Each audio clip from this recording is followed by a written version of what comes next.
Di tengah kesibukannya sebagai pemimpin yang dikenal dekat dengan masyarakat, Deddy Mulyadi kembali turun langsung ke lapangan. Kali ini ia melakukan sidak ke sebuah lokasi tambang yang diduga beroperasi secara ilegal. Begitu tiba di lokasi, raut wajah KDM langsung berubah serius. Ia melihat kondisi tambang yang sangat memprihatinkan dan berpotensi membahayakan keselamatan warga di sekitar.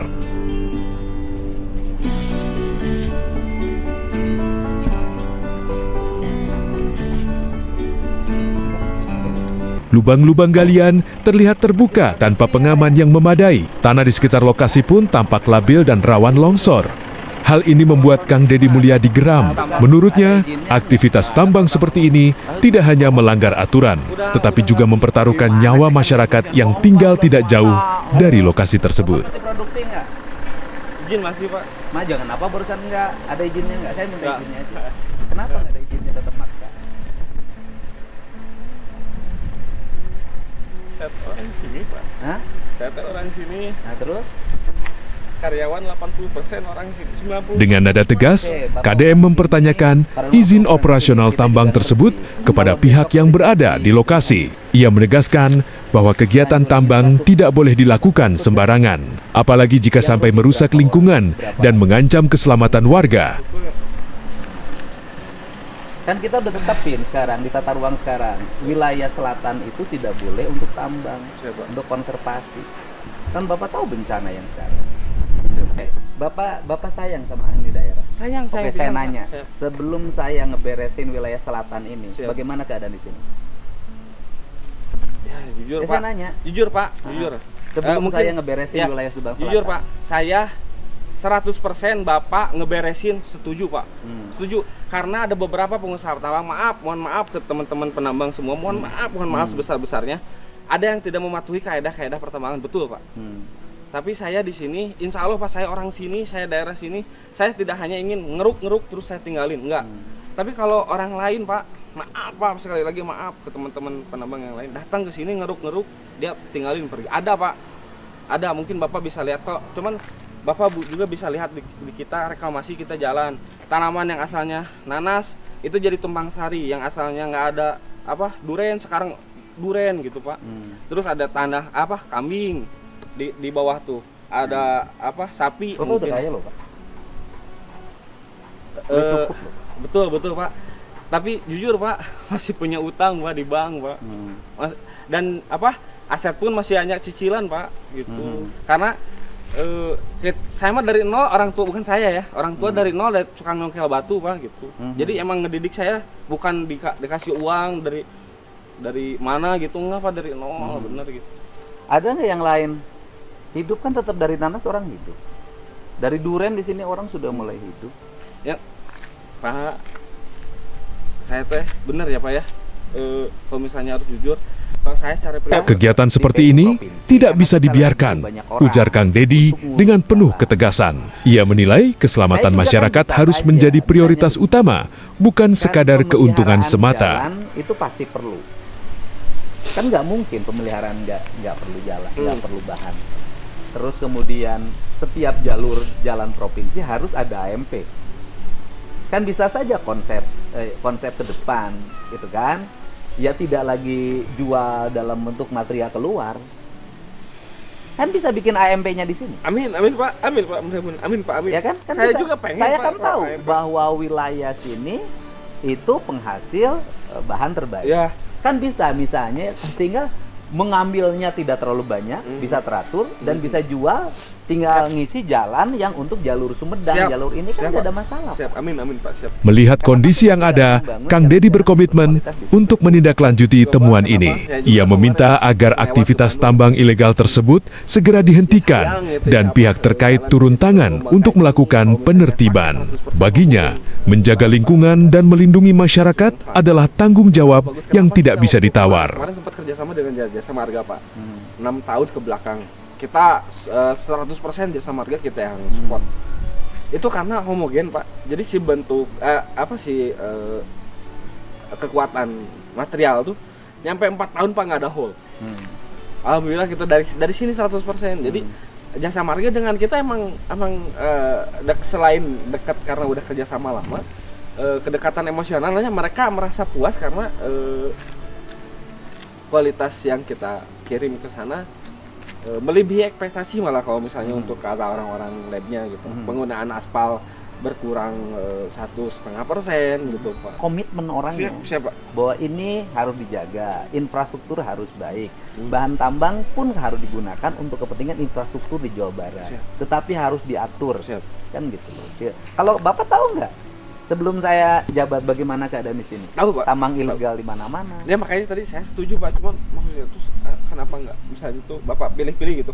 Oh ini yang nggak yang tidak menuruti kaidah pertambangan baru Bapak hantam.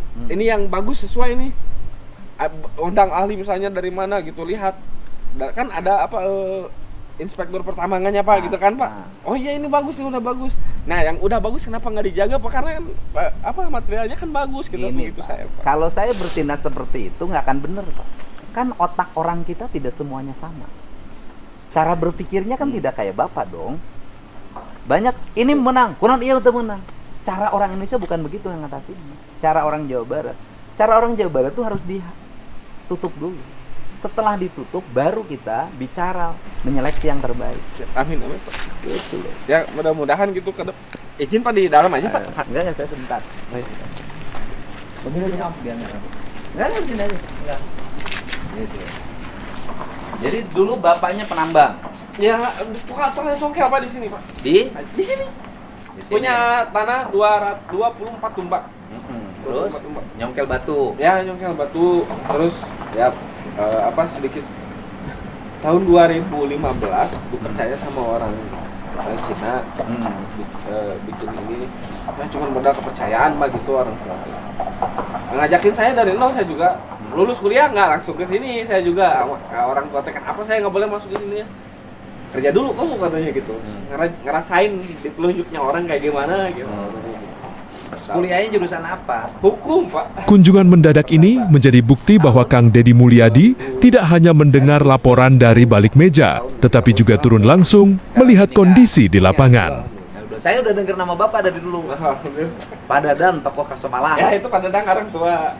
Pak Dadang, itu yang punya pasir di sini. Yang Kemarin Pak kalau misalnya saya harus ngomong orang tua tuh, dan saya yakin 90 karyawan KCP itu milih Bapak Pak. Yakin saya. Dan saya secara personal pun yang ngefans ke Bapak, orang tua bikin baju sendiri nggak dimodelin sama Bapak kan, bikin baju sendiri ADM gitu. Bapak aing bikin baju dibagiin.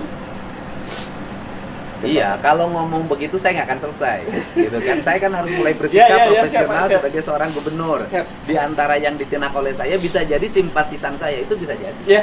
Ya, gitu orang tua juga ada nerima kok Pak, nerima gitu. Cuman yang bikin susah Bapak. Saya sebenarnya seperti saya bilang tadi, saya tuh pengen di rumah aja Pak, sebenarnya di rumah. Karena emang usaha kayak gini nggak tenang Pak. Cuman kan karyawan 2 hari aja diteleponin gitu kan. Pak tuh Pak produksi dia. Pak tuh Pak produksi dia. Bapaknya masih ada? Ada, sakit Pak, jantung. Tapi ada, alhamdulillah kebetulan lagi kesini. Ada. Nah, jantung kemarin. Ya gini aja, satu data karyawannya saya kasih ke sini, ya kan? Bisa jadi mulai setelah Lebaran bekerja. Terus yang keduanya, maka orientasinya tidak lagi menjual bahan mentah, tapi orientasinya menjual bahan jadi. Oh, udah dalam bentuk hot mix. Sudah dalam bentuk hot mix. Karena itu akan satu memperpendek arus pengeluaran pembiayaan, yang kedua menghasilkan kualitas barang yang untuk peruntukannya di wilayah di sini tidak dinikmati di tempat-tempat lain dengan mobilisasi tinggi. Kan gitu kan masih muda. Ya Pak, tapi tetap ya kan masih muda. Siapa? Itu loh, kan masih muda. Misalnya kalau bisa punya barang hot mix sendiri dengan biaya lebih murah produksinya, kemudian bisa mengaspal sendiri, kan jauh lebih murah, kualitas bisa lebih baik dibanding orang beli pasir kemudian beli hot mix yang bikin pabrik hot. Ada yang dirumahin nggak? Ada yang dipotong nggak uang makannya? Ada yang dipotong nggak gajinya selama produk krisis ini? Saya bilang krisis ya Pak Ukur, maaf. Silakan Pak, boleh. Nah, ada. Alhamdulillah. Ya kalau saya satu aja, karena izinnya belum ada dan kita tidak ngizinin, tutup dulu. Siap. Ya. Siap, Pak. Nanti kalau urusan Karyawan ya, solusi, Pak, ya? nanti Siap. untuk urusan solusi, nanti minta nomor kontaknya, nanti Siap. diskusi dengan Sama saya. dengan siapa, Pak? Ada nanti, minta Om kasih nomor kontaknya. Siap, Nanti Pak. diskusi dengan saya, Siap. apa langkah yang harus dilakukan. Siap, siap. Saya Siap, nggak Pak. mungkin Makasih, Pak. nyusahin orang sini. Iya, jangan Ya. aku, Pak. Ya, ya. Makasih, Pak. Nah, sob, sehat, aman. Ya, nanti Siap, saya komunikasi ya. Siap, Pak.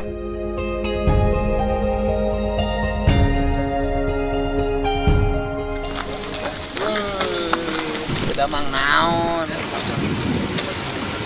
Obat. Kayak Putra mah kayak sareng abdi ngobrol. Ya. Kayak sareng abdi ngobrol, udah masih muda.